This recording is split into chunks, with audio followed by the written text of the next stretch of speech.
She laughed as she slammed the door, saying no woman would ever love my pathetic self again. 2 years later, my wedding invitation sent her spiraling into rage. Now she's blowing up my phone begging for another chance. Watch until the end, subscribe to the channel and write where you are watching from in the comments. The text message glowed on my screen at 3 a.m. like a malevolent spirit, jolting me from sleep.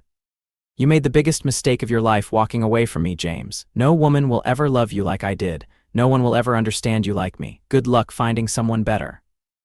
I stared at the ceiling in my new apartment, the fan spinning lazily above me, and felt something unexpected: relief.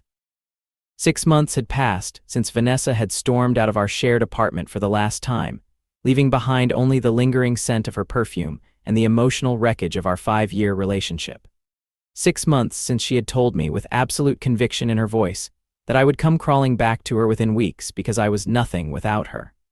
I smiled in the darkness and switched my phone to silent mode. Let her rage into the void. I had already moved on to something I never thought possible: genuine happiness. But I should probably back up and tell you how we got here. 5 years ago, I met Vanessa at a friend's housewarming party. She was the type of woman who commanded attention when she entered a room, tall, confident, with a laugh that made heads turn. I was instantly drawn to her. At the time, I was in my mid-20s, working an entry-level position at a marketing firm, still trying to figure out my place in the world. Vanessa seemed so assured, so certain of herself, that being near her made me feel like some of that confidence might rub off on me. Our relationship moved quickly. Within 3 months, we were practically living together. By 6 months, we had officially moved in. Friends commented on how intense things were between us, but I brushed off their concerns. When you know, right? The first signs of trouble appeared around our 1-year anniversary. We had planned a weekend getaway to a beachside resort, but a major project came up at work that required my attention. I asked if we could postpone by 1 week, promising to make it up to her. "This is so typical of you, James," she said, pacing our living room. "You never prioritize me, never. I bet if Sarah from your office asked you to stay late, you would do it in a heartbeat." The accusation blindsided me. Sarah was a 55-year-old colleague who had been nothing but professional and kind. The insinuation that something inappropriate was happening between us was absurd. "That's not fair," I replied calmly. "This is a huge client and the whole team is working overtime. It has nothing to do with Sarah." "I see how you look at her," Vanessa insisted, her voice rising. "You think I'm stupid. You think I don't notice these things." The argument escalated until Vanessa threw a vase against the wall, shattering it before storming out of the apartment. She returned the next morning as if nothing had happened, and when I tried to discuss it, she acted like I was overreacting. "Everyone fights, James. Stop being so sensitive." That became our pattern. Vanessa would explode over something minor, make wild accusations, sometimes destroy something of mine, then return acting like nothing had happened. If I tried to address her behavior, she would turn it around on me, claiming I was too sensitive or that I was the one with anger issues. After a while, I started to believe her. Maybe I was the problem. Maybe I was too demanding, too sensitive, too. Everything. The isolation happened so gradually I barely noticed. First, it was subtle comments about my friends. "Don't you think Mike drinks too much?" Or "Emily seems really jealous of us. The way she looks at you is so inappropriate." One by one, my social circle shrank as Vanessa found fault with everyone in my life. Then it was my family. My mother interfered too much. My sister was clearly competing with me. My father never respected my choices. Holidays became a battleground, with Vanessa creating drama that inevitably resulted in us leaving early or not attending at all. By year 3, my world had shrunk to Vanessa and work. Even at work, I found myself avoiding office social events because the fallout from Vanessa wasn't worth it. She would interrogate me about every female coworker, check my phone when I was in the shower, and once even showed up unannounced at a business lunch to surprise me, though I knew she was checking up on me. The worst part, I still loved her, or thought I did. Looking back, I realize I was addicted to the cycle, the walking on eggshells, the explosion, the tearful reconciliation, the brief period of bliss before it all started again. It was like emotional heroin, and I was hooked on the highs despite the devastating lows. Year 4 found me promoted at work but more isolated than ever. Vanessa had started talking about marriage, and I felt simultaneously trapped and afraid of losing her. Who else would put up with me? Who else would love me despite all my flaws that Vanessa so frequently pointed out? The breaking point came during what should have been a celebration. I had been offered a significant promotion that would include some international travel. Instead of being happy for me, Vanessa exploded. "You did this on purpose," she screamed, her face contorted with rage. "You're trying to get away from me. Who is she? Which whore are you planning to sleep with on these trips?" When I tried to calm her down, she slapped me hard across the face, then looked shocked at her own action. It wasn't the first time she had gotten physical, but it was the first time she had hit my face. Previously, it had been shoves or throwing things near me but not at me, or accidentally stepping on my foot with her heeled boots. I touched my cheek, feeling the sting, and something inside me finally broke free. I walked calmly to our bedroom, packed a bag, and headed for the door. "Where do you think you're going?" she demanded, blocking my path. "I'm staying at a hotel tonight," I said quietly. "We both need to cool off." She laughed, a cold sound devoid of humor. "Go ahead, run away like the coward you are, but remember this, James, you will never find anyone better than me. No one will ever love you like I do. You're broken, and I'm the only one willing to deal with your damage. You'll be back, begging me to take you back." I didn't argue. I simply moved past her and walked out the door. That one night at a hotel turned into a week at my sister's place. The space and distance gave me clarity I hadn't had in years. With the encouragement of my sister, I sought out a therapist who specialized in emotional abuse.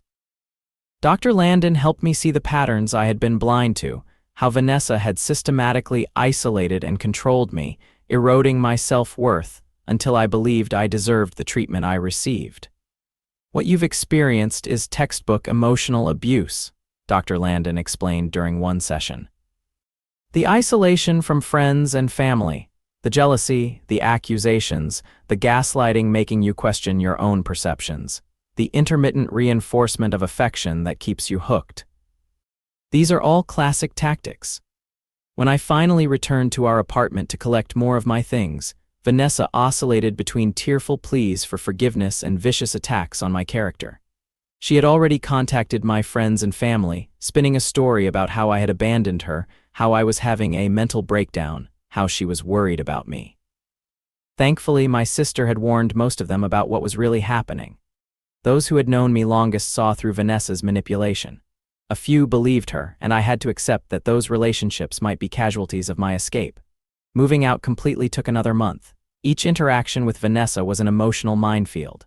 She tried every tactic: seduction, tears, rage, threats of self-harm, promises to change. There were moments I almost weakened, almost believed that this time would be different. Dr. Landon helped me stay strong, reminding me that abusers rarely change without intensive intervention, and even then, I deserved a fresh start. The first few months on my own were both terrifying and exhilarating. I had to relearn who I was without Vanessa defining me.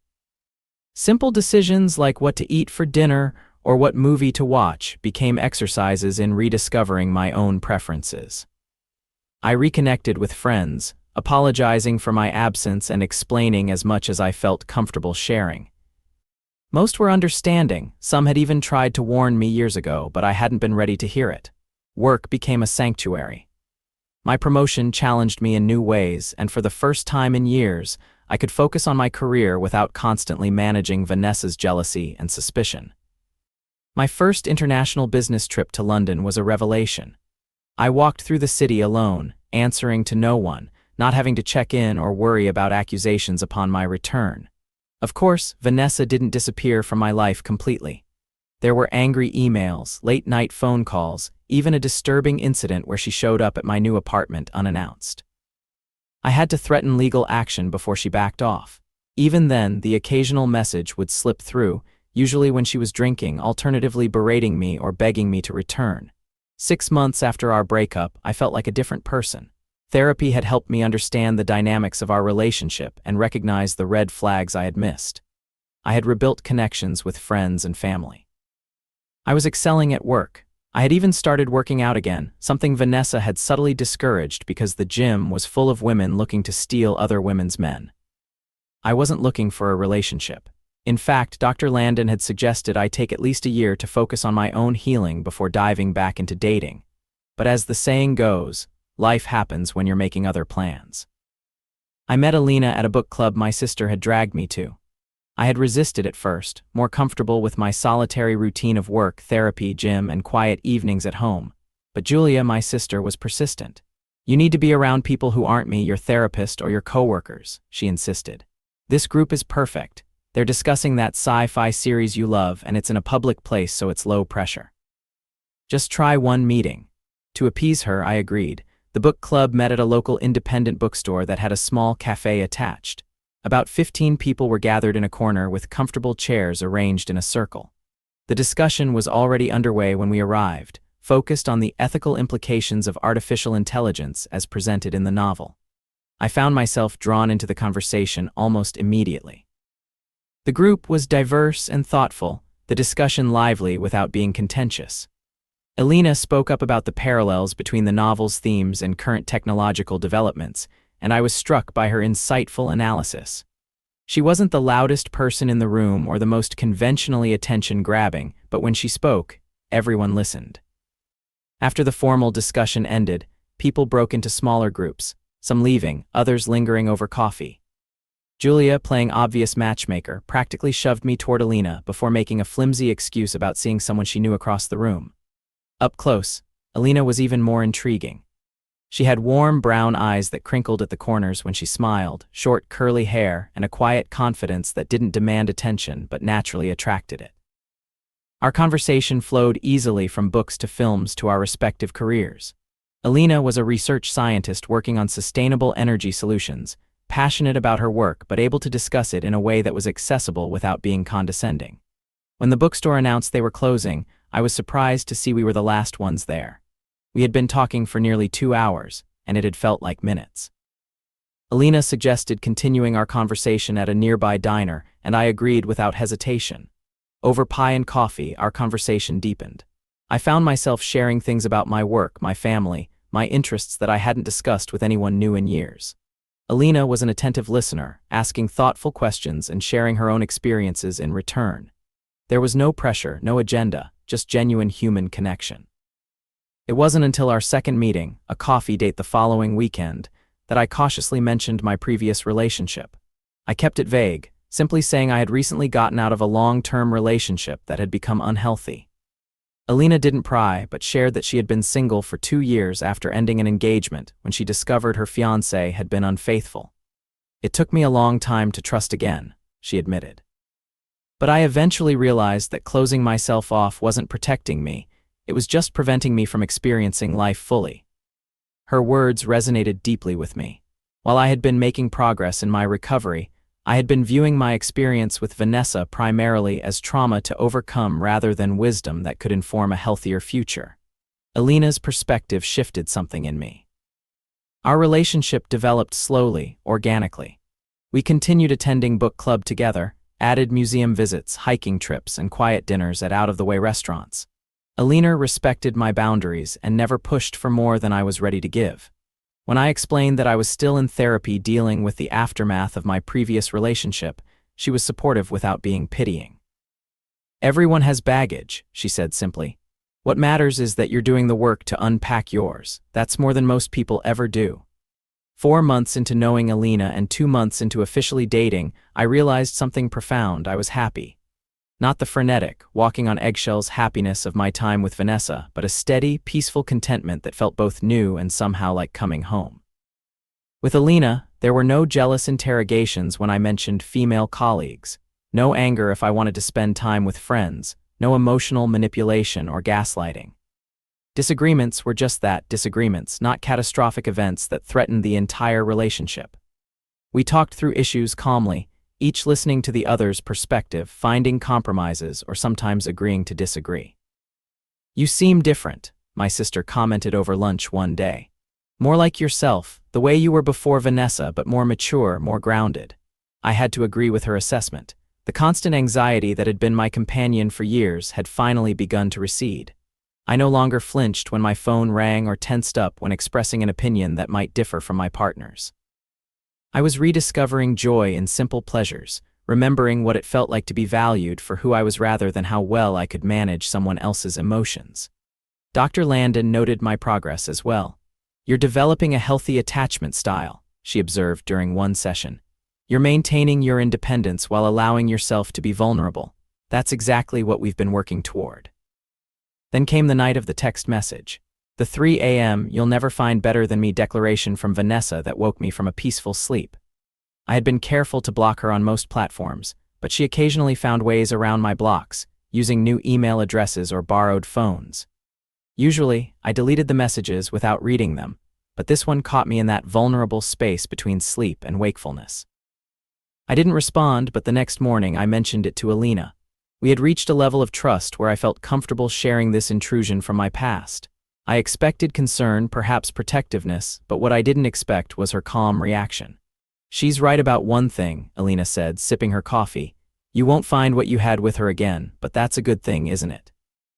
You deserve so much better than what she gave you." Her words, free from jealousy or insecurity, reinforced what I already knew. I had indeed found someone better. Not because Alina was perfect, but because our relationship was built on mutual respect, honesty, and genuine care rather than control and fear. The texts from Vanessa increased over the next few weeks, as if she sensed I was truly moving on. They ranged from nostalgic reminiscences about good times to vicious attacks on my character, from claims she was seeing someone new who treated her like a queen to assertions that she was the only one who would ever truly understand me. I showed some of the more concerning ones to Dr. Landon, who helped me develop a strategy. "Don't engage," she advised. "That's what she wants, any kind of reaction. Document everything in case you need to pursue legal options, but otherwise, complete radio silence is your best approach." I followed her advice, filtering Vanessa's messages into a separate folder that I checked only once a week with Alina's support. We would look at them together, acknowledge any feelings they brought up, then move forward with our day. Having Alina's steady presence made it easier to see Vanessa's attempts at manipulation for what they were. 8 months after leaving Vanessa, I received a promotion that would require relocation to our company's office in Chicago. It was an incredible opportunity, one that would advance my career significantly. When I told Alina, her immediate response was enthusiasm for my achievement, followed by practical questions about timing and logistics. "This is amazing, James," she said, genuinely happy for me. "You've worked so hard for this." It was only later, as we were discussing details, that the question of our relationship arose. We had been officially dating for nearly 6 months, but had never discussed long distance or the possibility of her moving. I was nervous to bring it up, still carrying some residual fear of emotional outbursts from my time with Vanessa. So, I began cautiously over dinner at her apartment. "I know we haven't talked about the future much, but I value what we have. I'm not expecting anything, but I wanted to ask if you'd be open to trying long distance, at least to see where things go." Alina put down her fork and looked at me thoughtfully. "Actually, I've been thinking about this since you told me about the promotion. My contract at the lab ends in 3 months, and I've been considering a change anyway. There are several research institutions in Chicago I could apply to. I'm not saying I would move immediately, but it's something I'd consider if things continue going well between us." Her response was so reasonable, so absent of drama or pressure, that I was momentarily speechless. No ultimatums, no accusations of abandonment, just a practical assessment of possibilities and a willingness to explore options. "That sounds perfect," I finally managed. "We can take it one step at a time, see how things develop." Alina smiled, reaching across the table to take my hand. "Exactly, no pressure, just possibilities." The contrast between this conversation and what would have happened with Vanessa was stark.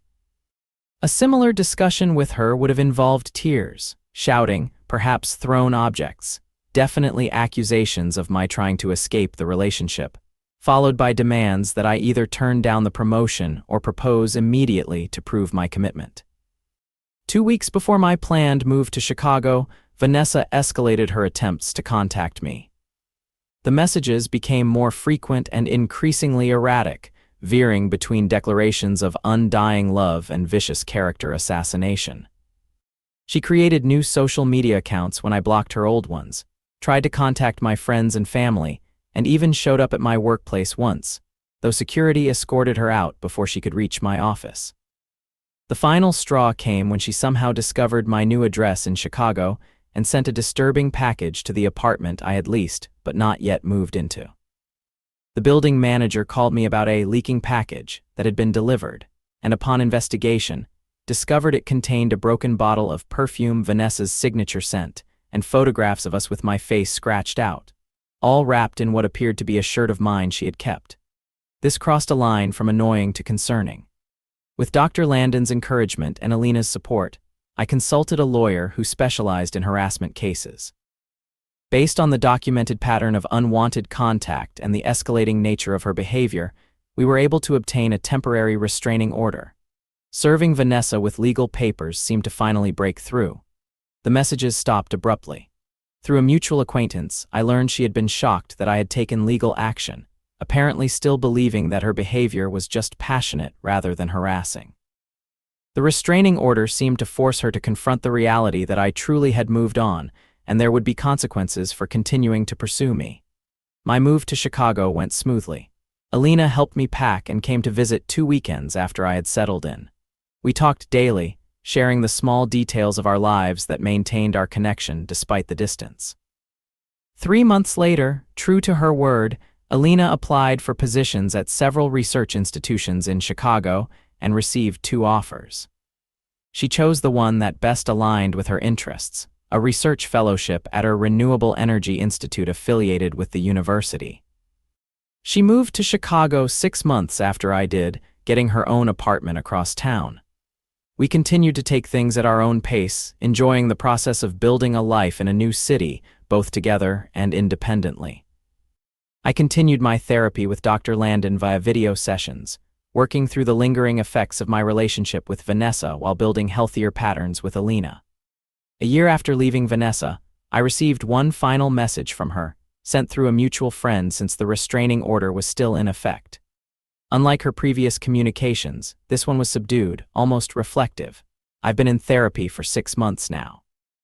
My counselor has helped me see things I couldn't before. I know now that what I called love wasn't love at all. I'm not asking for forgiveness or for you to respond. I just wanted you to know that I'm working on myself and I truly hope you found happiness. You deserved better than what I gave you. I shared the message with Dr. Landon, who cautioned me against responding but acknowledged that it seemed Vanessa might genuinely be doing her own healing work. I felt a complex mix of emotions, relief that the harassment had truly ended, a certain closure in having my experience validated, and even a distant compassion for the wounded person Vanessa must be beneath her controlling behavior.